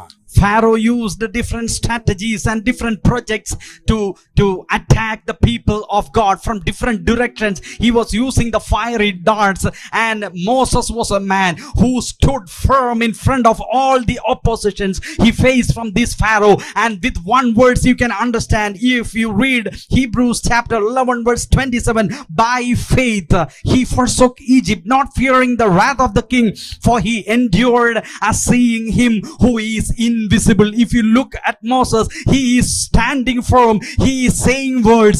From his demeanor, from his attitude, you can understand he is seeing as if he has seen the invisible God. Dear children of God, if you are attacked from all sides, if you have been attacked from all the directions, stand as if you have seen God, you have talked to God, and you defend yourself with the faith that is the shield which is given to you. യോബിന്റെ ചരിത്രത്തിൽ അത് വളരെ വ്യക്തമായി നമ്മൾ കാണുന്നു. കർത്താവിന്റെ ദാസനെ, ജോബിന്റെ പുസ്തകം 2-ാം അധ്യായം 1 മുതൽ 10 വരെയുള്ള വേദഭാഗങ്ങളൊന്ന് വായിച്ച്, പിശാച് ജോബിനെതിരെ ചെയ്യുന്ന തീയമ്പുകളെ നിങ്ങൾക്ക് അവിടെ കാണാം. പിന്നെയും ഒരു ദിവസം ദൈവപുത്രന്മാർ യഹോവയുടെ സന്നിധിയിൽ നിൽപ്പാൻ ചെന്നു. സാത്താനും അവരുടെ കൂട്ടത്തിൽ യഹോവയുടെ സന്നിധിയിൽ നിൽപ്പാൻ ചെന്നു. യഹോവ സാത്താനോട്, നീ എവിടെ നിന്ന് വരുന്നു എന്ന് ചോദിച്ചതിന് സാത്താൻ യഹോവയോട്, ഞാൻ ഭൂമിയിൽ ഊടാടി സഞ്ചരിച്ചിട്ട് വരുന്നു എന്ന് ഉത്തരം പറഞ്ഞു. യഹോവ സാത്താനോട്, എന്റെ ദാസനായ ഇയ്യോബിന്റെ മേൽ നീ ദൃഷ്ടി വെച്ചുവോ? അവനെ പോലെ നിഷ്കളങ്കനും നേരുള്ളവനും ദൈവഭക്തനും ദോഷം വിട്ടകലുന്നവനും ഭൂമിയിൽ ആരുമില്ലല്ലോ. അവൻ തന്റെ ഭക്തി മുറുകെ പിടിച്ചുകൊണ്ടിരിക്കുന്നു. വെറുതെ അവനെ നശിപ്പിക്കേണ്ടതിന് നീ എന്നെ സമ്മതിപ്പിച്ചു എന്ന് അരുളി ചെയ്തു. സാത്താൻ യഹോവയോട്, ത്വക്കിന് പകരം ത്വക്ക്, മനുഷ്യൻ തനിക്കുള്ളതൊക്കെയും തന്റെ ജീവന് പകരം കൊടുത്തു കളയും. നിന്റെ കൈ നീട്ടി അവന്റെ അസ്ഥിയും മാംസവും ഒന്ന് തൊടുക, അവൻ നിന്നെ മുഖത്ത് നോക്കി ത്യജിച്ചു പറയും. ഒന്ന് നിൽക്കണേ പാസ്റ്റർ, ദയവായിട്ട് ഈ ഭാഗം ഒന്ന് ശ്രദ്ധിച്ചോണം. സാത്താൻ എന്താണ് ടാർഗറ്റ് ചെയ്യുന്നത്? എന്താണ് പിശാചിന്റെ ടാർഗറ്റ്?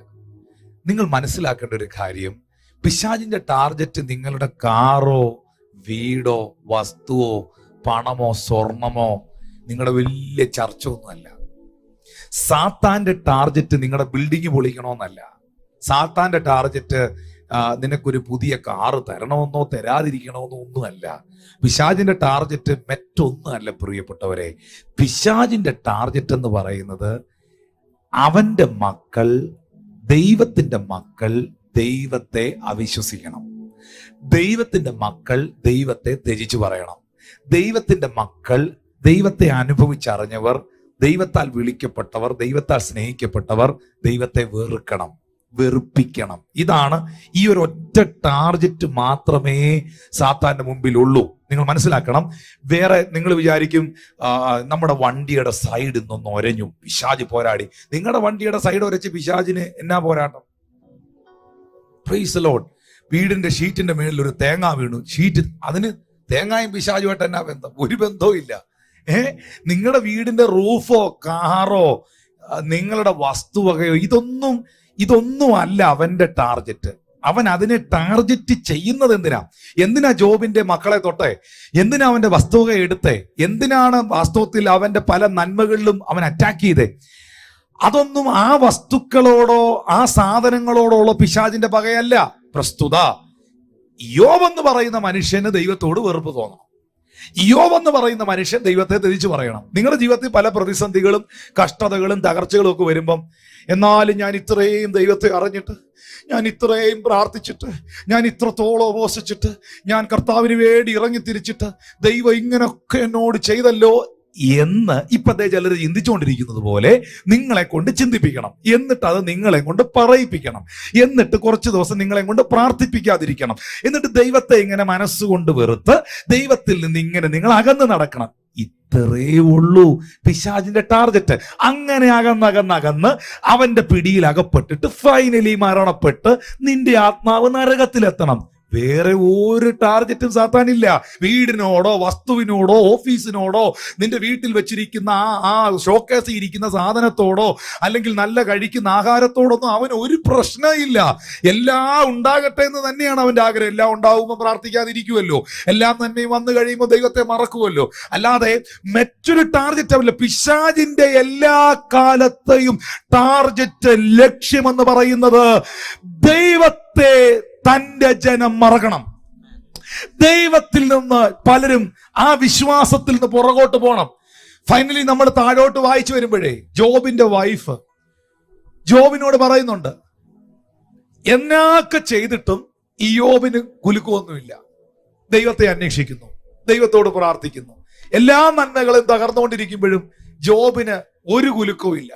ഫൈനലി പിശാചിന് സഹിക്കാൻ വയ്യാഞ്ഞ് അവന്റെ ഭാര്യയെ കയ്യിലെടുത്തിട്ട് ആ ഭാര്യ പോയി ജോബിനോട് പറയുകയാണ്, നിങ്ങൾ എന്തിനാണ് ഇങ്ങനെ പ്രാർത്ഥിച്ചു കൊണ്ടിരിക്കുന്നത്? അവനെ ത്യജിച്ച് തള്ളിപ്പറഞ്ഞ് നിങ്ങൾക്ക് മരിച്ചുകൂടെ? 9-ാമത്തെ വാക്യം ഒന്ന് വായിച്ചേ പാസ്റ്ററെ. അവന്റെ ഭാര്യ അവനോട്, നീ ഇനിയും നിന്റെ ഭക്തി മുറുകെ പിടിച്ചുകൊണ്ടിരിക്കുന്നുവോ?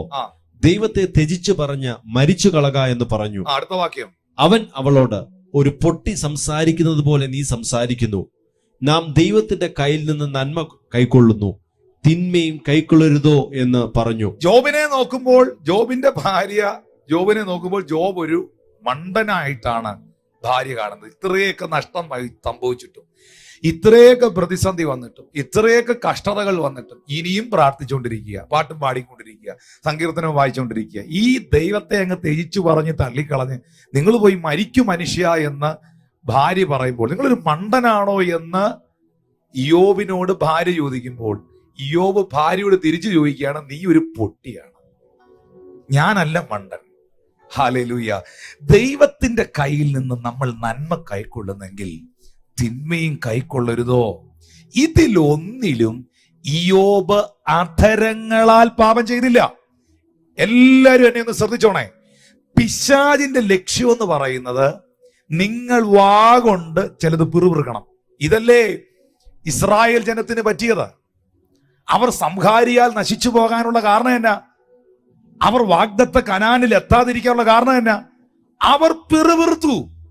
അവരെല്ലാവരും പിറുപിറുക്കുന്നവരായി, ദൈവത്തെ സംശയിക്കുന്നവരായി, ദൈവത്തോട് ചോദ്യം ചെയ്യുന്നവരായി. പ്രത്യേകിച്ച് ഈ കാലഘട്ടത്തിൽ പ്രത്യേകമായി നിങ്ങൾ ശ്രദ്ധിക്കണം. ഞാൻ ലോക്ക്ഡൌൺ ടൈമിലൊക്കെ പുറത്തു പോലും മനുഷ്യർക്ക് ഇറങ്ങാൻ പറ്റാത്ത സാഹചര്യത്തിലൊക്കെ ഇത് വ്യക്തമായി വിശ്വാസികളോട് പറഞ്ഞു തരുന്നുണ്ടായിരുന്നു. സഹോദരങ്ങളെ, ഒരു സാഹചര്യവും കണ്ട്, ഒരവസ്ഥകളും കണ്ട്, ഒരു പ്രതികൂലവും കണ്ട് ദൈവത്തെ അവിശ്വസിക്കുകയോ സംശയിക്കുകയോ പിറുപിറുക്കുകയോ അധരങ്ങളാൽ പാപം ചെയ്യുകയോ ചെയ്യരുത്. പിശാചിന്റെ ടാർഗറ്റ് അതാണ്, പിശാചിന്റെ ലക്ഷ്യം അതാണ്. പക്ഷേ ഇയ്യോബ് അത് ചെയ്തില്ല പ്രിയപ്പെട്ടവരെ. അവിടെയും അവൻ ദൈവത്തെ മുറുകെ പിടിച്ചു. അവന്റെ ഭവനത്തിൽ എതിർപ്പുണ്ടായി, സമൂഹത്തിൽ എതിർപ്പുണ്ടായി, പക്ഷെ അവിടെയും അവൻ ദൈവത്തെ മുറുകെ പിടിച്ചു. ഞാൻ പുതിയ നിയമത്തിൽ നിന്ന് ഒരൊറ്റ വാക്യം ഇതിനെ ഒന്ന് കണക്ട് ചെയ്തുകൊണ്ട് പറയട്ടെ. എബ്രായർക്കെഴുതിയ ലേഖനം 3-ാം അധ്യായത്തിന്റെ 12, 13, 14 വാക്യങ്ങൾ വായിക്കുമ്പോൾ അപ്പോസ്തലൻ പറയുന്നു, സഹോദരന്മാരെ, ജീവനുള്ള ദൈവത്തെ ത്യജിച്ചു കളയാതിരിക്കേണ്ടതിന് അവിശ്വാസമുള്ള ദുഷ്ടഹൃദയം നിങ്ങളിൽ ആർക്കും ഉണ്ടാകാതിരിക്കുവാൻ നോക്കിക്കൊള്ളുവീൻ. അവിശ്വാസമുള്ള ദുഷ്ടഹൃദയം നിങ്ങളിൽ ആർക്കും ഉണ്ടാകാതിരിക്കുവാൻ നിങ്ങൾ നോക്കിക്കൊള്ളുവീൻ. ചിലപ്പോൾ അങ്ങനെയുള്ള സാഹചര്യങ്ങൾ വെളിപ്പെട്ടു വരാം, ശത്രു ചെയ്യാം, അങ്ങനെയുള്ള അനുഭവങ്ങളിലൂടെ കടന്നു പോകാം. അവിടെ എങ്ങും തമ്പുരാനെ മറക്കാതെ, അവിടെ എങ്ങും ദൈവത്തെ അവിശ്വസിക്കാതെ, അവിടെ എങ്ങും കർത്താവിനെ തള്ളിപ്പറയാതെ, ദൈവമേ നീ ഞങ്ങളോട് എന്താ ഇങ്ങനെ കാണിച്ചെന്ന് ചോദിക്കാതെ, ഹല്ലേലൂയ, കർത്താവിന്റെ സന്നിധിയിൽ നിങ്ങൾ അവനിലുള്ള വിശ്വാസത്തിന്റെ ആ അളവിനെ വർദ്ധിപ്പിച്ച് അതിനെ മുറുകെ പിടിച്ച് ആ വിശ്വാസത്തിന്റെ പരിചയം എടുത്ത് ഉയർത്തിപ്പിടിച്ച് ചാരത്തിൽ നിന്ന് മക്കളെ ഉളവാക്കുവാൻ ദൈവത്തിന് കഴിയുമെന്നുള്ള ഉറപ്പിൽ നിലനിന്നാൽ നിങ്ങൾക്ക് നഷ്ടപ്പെട്ടതെല്ലാം, നിങ്ങൾക്ക് നഷ്ടമായി പോയതെല്ലാം ജോബിന്റെ ജീവിതത്തെ പോലെ 1000 മടങ്ങ് തിരികെ തരുവാൻ ദൈവം മതിയായവനാണ്. അതുകൊണ്ട് അവിശ്വാസം എന്നുള്ള ആ ദുഷ്ടഹൃദയം നിങ്ങളിൽ ഉണ്ടായിട്ട് ജീവനുള്ള ദൈവത്തെ നിങ്ങൾ ത്യജിച്ചു കളയാതിരിക്കുവാൻ, പിറുപിറുക്കാതിരിക്കുവാൻ, അധരങ്ങൾ കൊണ്ട് പാപം ചെയ്യാതിരിക്കാൻ നിങ്ങളെ തന്നെ കർത്താവിന്റെ കരങ്ങളിലേക്ക് ഏൽപ്പിക്കുക. In the book of Job, chapter 1 and 2, you understand the life of this great man called Job. Satan attacked his wealth, his children. Even at the last time, Satan was attacking his body. But the target of Satan was not the body. The target of Satan was not the wealth. The target of Satan was not the children. The target was this man of God, Job, should curse God. He should murmur against God. That was the target of Satan. But Satan was very much defeated. At the verse 10 of chapter 2, we find in all this, Job did not sin with his lips. This was the result. We read in Hebrews chapter 3 verse 12, take care, brothers and sisters, that none of you may have an evil unbelieving heart that turns away from the living God. Do not curse God, do not murmur against God, do not distrust God. All the things that are happening in your life is for your good, and do not heed to Satan's voice.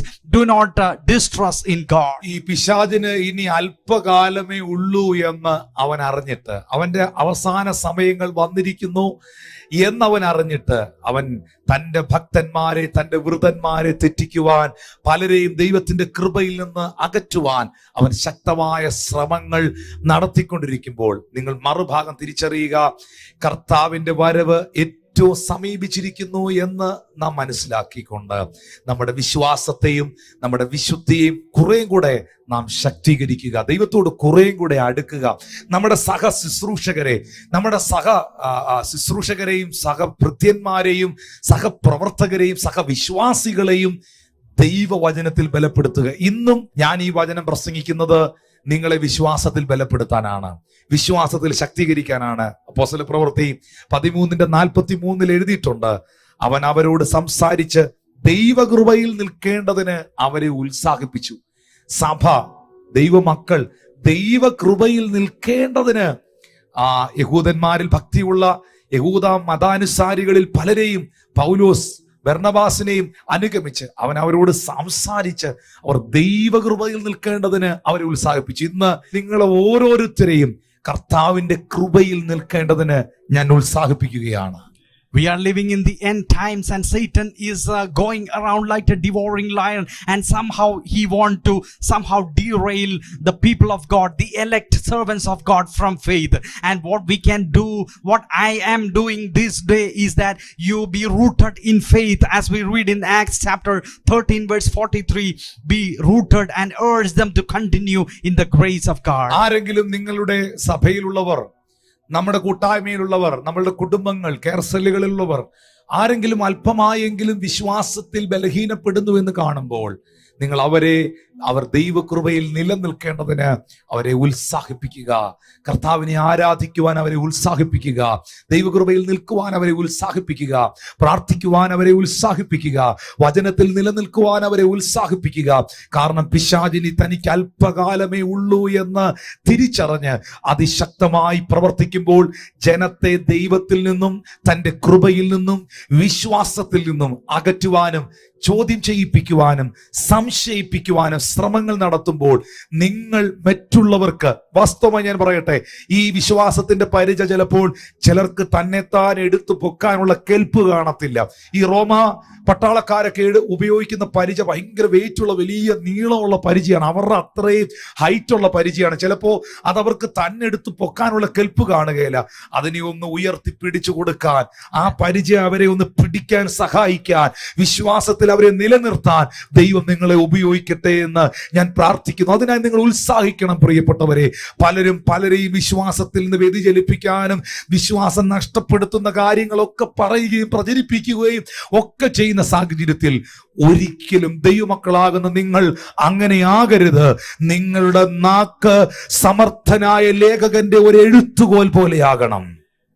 നിങ്ങളുടെ വാക്ക് മറ്റുള്ളവരെ താങ്ങുന്ന, നിലനിർത്തുന്ന, ഉത്സാഹിപ്പിക്കുന്ന വാക്കുകളായി, പ്രാർത്ഥനകളായി തീരണം. If any of your fellow co-believers are wavering in their faith, as the pastor said, maybe their shield is too weighty or they are too unprepared to lift their shield, give a helping hand to your fellow believer so that he or she can lift their shield against the darting weapons of Satan. Try to encourage them to pray, encourage them to come for worship, encourage them to be in faith, encourage them to read the word and be firm in faith. Let your words be seasoned with the grace of God so that it can build up and encourage one another. യായിറോസിനോട് ദൈവം പറയുന്നു, ഭയപ്പെടണ്ട, നീ വിശ്വസിക്കുക മാത്രം ചെയ്യുക, എന്നാൽ നിന്റെ പൈതൽ രക്ഷപ്പെടും. പ്രിയപ്പെട്ടവരെ, ഭയപ്പെടുത്തുന്ന സാഹചര്യങ്ങളുടെ നടുവിൽ വിശ്വസിക്കുവാൻ നിങ്ങൾക്ക് കഴിഞ്ഞാൽ നഷ്ടപ്പെട്ടത് നിങ്ങളുടെ ജീവിതത്തിൽ മടങ്ങി വരും. രക്തസ്രവക്കാരിയായ സ്ത്രീ വിശ്വാസത്തിന്റെ വാക്കുകൾ പ്രഖ്യാപിച്ചുകൊണ്ട് അവന്റെ വസ്ത്രത്തിന്റെ തൊങ്കൽ തൊട്ടതുപോലെ നിങ്ങൾ പ്രാർത്ഥിക്കുവാൻ തുടങ്ങിയാൽ ശക്തി അവനിൽ നിന്ന് പുറപ്പെട്ടു വരും. ഉൽപ്പത്തി പുസ്തകം 15-ാം അധ്യായം അതിന്റെ 1-ാമത്തെ വാക്യം വായിക്കുമ്പോൾ അബ്രഹാം ഉയർത്തിപ്പിടിച്ച വിശ്വാസത്തിന്റെ പരിചയെ നിങ്ങൾക്ക് അവിടെ കാണാൻ കഴിയുന്നുണ്ട്. അതിന്റെ ശേഷം അബ്രഹാമിന് ദർശനത്തിൽ യഹോവയുടെ അരുളപ്പാടുണ്ടായിരുന്നാൽ, അബ്രഹാമെ ഭയപ്പെടേണ്ട, ഞാൻ നിന്റെ പരിചയം നിന്റെ അതിമഹത്തായ പ്രതിഫലവുമാകുന്നു. ദൈവം അബ്രഹാമിന് പരിചയമായിരുന്നു. പൗലോസ് പറയുന്നു, ദുഷ്ടന്റെ തീയമ്പുകളെ കെടുത്തേണ്ടതിന് വിശ്വാസത്തിന്റെ പരിച നിങ്ങൾ എടുത്ത് പിടിക്കുവിൻ. അതെ, ആ പരിച മറ്റാരുമല്ല, ദുഷ്ടന്റെ തീയമ്പുകളെ കെടുത്തുന്ന ആ പരിച ഞാനും നിങ്ങൾ സേവിക്കുന്ന ദൈവമാണ്. നിനക്ക് വിരോധമായി ഉണ്ടാക്കുന്ന യാതൊരു ആയുധങ്ങളും നിനക്ക് ഫലിക്കാതെ നിന്നെ സംരക്ഷിക്കുന്ന ഈ പരിച ഇന്ന് എടുത്തുയർത്തി പിടിക്കുക പ്രിയപ്പെട്ടവരെ. ചില മിറക്കിളുകൾ നിങ്ങളുടെ ജീവിതത്തിൽ സംഭവിക്കാൻ പോകുകയാണ്. ചില അത്ഭുത സൗഖ്യങ്ങൾ കർത്താവ് ഇന്ന് നിങ്ങൾക്ക് നൽകി തരാൻ പോകുകയാണ്. While you are hearing this message today, why don't you take the shield of faith and say faith proclamations to the Lord, as Jesus said to Jairus, do not fear, believe, your child is going to be well. As Abraham raised up his shield in Genesis chapter 15 verse 1, after these things the word of the Lord came to Abraham in a vision saying, do not be afraid, Abraham, I am your shield, your exceedingly great reward. Today, do not doubt, do not fear, believe in your heart. God is going to do miracles. All the things which you have lost, all the things which are attacked by Satan, the Lord is going to give it back in more abundant manner. ഒരിക്കലൊരു രാജഭൃത്യൻ കർത്താവിന്റെ അടുക്കൽ വന്ന് പറഞ്ഞു, യോഹന്നാൻ സുവിശേഷം 4-ാം അധ്യായം അതിന്റെ 47 മുതലുള്ള വാക്യങ്ങളിൽ, യഹൂദിയ ദേശത്തിൽ ഒരു രാജഭൃത്യൻ കർത്താവിന്റെ അടുക്കൽ വന്നിട്ട് പറയുകയാണ്, തന്റെ മകൻ മരിപ്പാറായിരിക്കുന്നത് കൊണ്ട് അവനെ ഒന്ന് സൗഖ്യമാക്കണമെന്ന് അപേക്ഷിച്ചു. യേശു അവനോട്, നിങ്ങൾ അടയാളങ്ങളും അത്ഭുതങ്ങളും കണ്ടിട്ടല്ലാതെ വിശ്വസിക്കുകയില്ലെന്ന് പറഞ്ഞു. രാജഭൃത്യൻ അവനോട്, കർത്താവേ, പൈതൽ മരിക്കും മുമ്പേ വരണമേ എന്ന് പറഞ്ഞു. യേശു അവനോട്, പൊയ്ക്കൊള്ളുക, നിന്റെ മകൻ ജീവിച്ചിരിക്കുന്നു എന്ന് പറഞ്ഞു. യേശു പറഞ്ഞ വാക്ക് വിശ്വസിച്ച് ആ മനുഷ്യൻ പോയി. അവൻ പോകുമ്പോൾ അവന്റെ ദാസന്മാർ അവനെ എതിരേറ്റ് മകൻ ജീവിച്ചിരിക്കുന്നു എന്ന് പറഞ്ഞു. ഞാനിവിടെ ഈ മെസ്സേജ് കൺക്ലൂഡ് ചെയ്യുമ്പോൾ വിശ്വാസത്തെക്കുറിച്ചാണ് ഞാൻ ഇന്ന് പ്രസംഗിച്ചത്. രാജഭൃത്യൻ എന്താ ചെയ്തത്? യേശു പറഞ്ഞ വാക്ക് വിശ്വസിച്ച് ആ മനുഷ്യൻ പോയി. തന്റെ കുഞ്ഞു മൈലുകൾക്കപ്പുറത്താണ്, കിലോമീറ്ററുകൾക്കപ്പുറത്താണ്, വിദൂരത്തിലാണ്. പക്ഷേ ആ സ്ഥലത്ത് നിൽക്കുമ്പോൾ യേശു ഈ വാക്ക് പറയുമ്പോൾ ആ വാക്ക് പോലെ എൻ്റെ കുഞ്ഞിന് സംഭവിച്ചിട്ടുണ്ട് എന്ന വിശ്വാസത്തിൽ യേശു പറഞ്ഞ വാക്ക് വിശ്വസിച്ച് സ്റ്റെപ്പുകൾ വെച്ച മനുഷ്യൻ ചില മിനിറ്റുകൾക്കകത്ത് അവൻ എന്താണോ വിശ്വസിച്ചത്, അവൻ എന്താണോ വിശ്വാസത്തിൽ കണ്ടത്, അതവന്റെ കാതുകളിൽ കേൾക്കുകയാണ്. മരിച്ചുപോയി എന്ന് പറയത്തക്ക നിലയിൽ രോഗിയായിരുന്ന ആ കുഞ്ഞ് അത്ഭുതകരമായി ജീവിച്ചിരിക്കുന്നു, ആ കുഞ്ഞ് അത്ഭുതകരമായി വിടുവിക്കപ്പെട്ടിരിക്കുന്നു എന്ന വാർത്ത കേൾക്കുകയാണ്. ഇന്ന് ഈ മെസ്സേജിന്റെ ഒടുവിലത്തെ ഭാഗത്തിൽ പറയട്ടെ, ഈ ദിവസങ്ങളിൽ വിശ്വാസത്താൽ നിങ്ങൾ പ്രഖ്യാപിച്ചതും വിശ്വാസത്താൽ നിങ്ങൾ കണ്ടതുമായ ചില വിഷയങ്ങളുടെ മറുപടി നിങ്ങളുടെ കാതിൽ നിങ്ങൾ കേൾക്കാൻ പോകുകയാണ്. ചില ഡോക്ടർമാരിൽ നിന്ന് അതിനകത്തൊരു അത്ഭുതം നടന്നിരിക്കുന്നു എന്ന് നിങ്ങൾ കേൾക്കാൻ പോവുകയാണ്. ചില വ്യക്തികളിൽ നിന്ന് അതിലൊരു വിടുതൽ നടന്നിരിക്കുന്നു, ആ വിഷയത്തിൽ ദൈവം പ്രവർത്തിച്ചിരിക്കുന്നു എന്ന് നിങ്ങൾ തിരിച്ചറിയാൻ പോവുകയാണ്. എത്ര പേർക്ക് അതൊന്ന് ഏറ്റെടുക്കാൻ കഴിയുന്നു? എത്ര പേർക്ക് അതൊന്ന് വിശ്വസിക്കാൻ കഴിയുന്നു? യേശുവിന്റെ നാമത്തിൽ അത് സംഭവിക്കട്ടെ. മറിയത്തോട് ദൂതൻ പറഞ്ഞു, അത്യുന്നതന്റെ ശക്തി നിന്റെ മേൽ നിഴലിടും, പരിശുദ്ധാത്മാവ് നിന്റെ മേൽ വരും, നിന്റെ ഉദരത്തിൽ ഒരു വിശുദ്ധ പ്രജ ഉളവാകും, യേശു നിന്റെ ഉദരത്തിൽ ജനിക്കും. താഴെയുള്ള വാക്യത്തിലേക്ക് വരുമ്പോൾ ഇങ്ങനെയാണ് ലൂക്കോസ് സുവിശേഷം 2-ാം അധ്യായത്തിൽ എഴുതിയിരിക്കുന്നത്, കർത്താവ് പറഞ്ഞത് വിശ്വസിച്ചവൾ ഭാഗ്യവതി. കർത്താവ് പറഞ്ഞത് വിശ്വസിച്ചവൾ ഭാഗ്യവതി. ഇന്ന് നിങ്ങൾക്ക് എത്രയോ കാര്യങ്ങൾ കർത്താവ് നിങ്ങളോട് പറഞ്ഞു. ഇന്നും എത്ര കാര്യങ്ങൾ ദൈവം നിങ്ങളോട് പറഞ്ഞുകൊണ്ടിരിക്കുന്നു. ഓരോ മെസ്സേജുകളിലും ദൈവം നിങ്ങളോട് ദൂതറിയിക്കുകയല്ലേ? അതൊന്ന് വിശ്വസിക്കാമോ? അതൊന്ന് ഏറ്റെടുക്കാമോ? യേശു പറഞ്ഞ വാക്ക് ആ മനുഷ്യൻ വിശ്വസിച്ച് കടന്നുപോയതുപോലെ കർത്താവ് എന്റെ ജീവിതത്തിൽ, എന്റെ തലമുറകളുടെ ജീവിതത്തിൽ, എന്റെ വ്യക്തിപരമായ ജീവിതത്തിൽ, എന്റെ ശുശ്രൂഷയിൽ ഒരു പ്രവൃത്തി ചെയ്യുമെന്ന് വിശ്വസിക്കുന്നവർ ആ കൈകളൊന്ന് ഉയർത്തിപ്പിടിച്ച് അതരങ്ങൾ തുറന്നൊന്ന് പ്രാർത്ഥിക്കാൻ തുടങ്ങി, ശബ്ദം ഉയർത്തി ഒന്ന് പ്രാർത്ഥിക്കാൻ തുടങ്ങി, വായ് തുറന്ന് വിശ്വാസം പ്രഖ്യാപിച്ച്. മനുഷ്യൻ പറഞ്ഞതല്ല, ലോകം പറഞ്ഞതല്ല, വ്യക്തിപരമായി നിങ്ങൾ ചിന്തിച്ചു കൂട്ടിയതല്ല, അതിനപ്പുറമായ നിലയിൽ എന്റെ മേലുള്ള, സഭയുടെ മേലുള്ള വാഗ്ദത്തങ്ങളെ എന്റെ ദൈവം നിവർത്തിക്കുമെന്ന് ഉറച്ചേ. തന്റെ ശരീരത്തിന്റെ ബലം ക്ഷയിച്ചിട്ടും സാറയുടെ ഗർഭപാത്രം നിർജീവമായിട്ടും വിശ്വാസത്തിൽ ക്ഷീണിക്കാതെ, വിശ്വാസത്തിൽ ശക്തിപ്പെട്ട് വാഗ്ദത്തം ചെയ്തവൻ പ്രവർത്തിപ്പാൻ ശക്തനെന്നുറച്ച അബ്രഹാമിനെ പോലെ അതിരങ്ങൾ തുറന്ന് വിശ്വാസം പ്രഖ്യാപിച്ച് പ്രാർത്ഥിച്ച് ഈ ഭാഗം കർത്താവിന്റെ ദാസൻ ട്രാൻസ്ലേറ്റ് ചെയ്യുമ്പോൾ എല്ലാവരും കണ്ണുകളെ അടച്ച് അതിരങ്ങൾ തുറന്ന് പ്രാർത്ഥിക്കാൻ തുടങ്ങി, അന്യഭാഷയിൽ പ്രാർത്ഥിക്കാൻ തുടങ്ങി. Yes, come on, hallelujah. In John chapter 4:46 following, a nobleman comes to Jesus and says, my son is at the verge of death. And what Jesus says is in verse 48 and 49 and 50, go your way, your son lives. So the man believed the word that Jesus spoke to him, and he went his way. The word which he heard from Jesus, that he was seeing in his vision. And when he was moving forward, the servants came to him and said, your son is living. What he heard with his ears, he believed and he visualized, and that he was able to hear the answer from God. About Mary, the mother of Jesus, the angel said that Jesus is going to be born inside of you. And she believed and she said, blessed is that woman who believed what Jesus said. Try to believe in the Lord. Maybe there are big problems in your life. You may be looking at the medical report. You may be having financial problems. You may be praying to the Lord about your ministry. Believe and utter faith proclamations. The Lord is going to make that happen in your life today. ഞാനൊട്ടും പിന്മാറുകില്ല, വിശ്വാസ ചുവടുകൾ മുന്നോട്ട് മുന്നോട്ട്.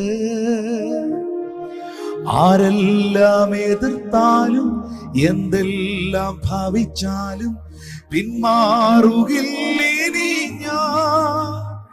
അധികാരത്തോടെ ഇനി കൽപ്പിക്കും ഞാൻ, പ്രതികൂലങ്ങൾ മാറിപ്പോകും.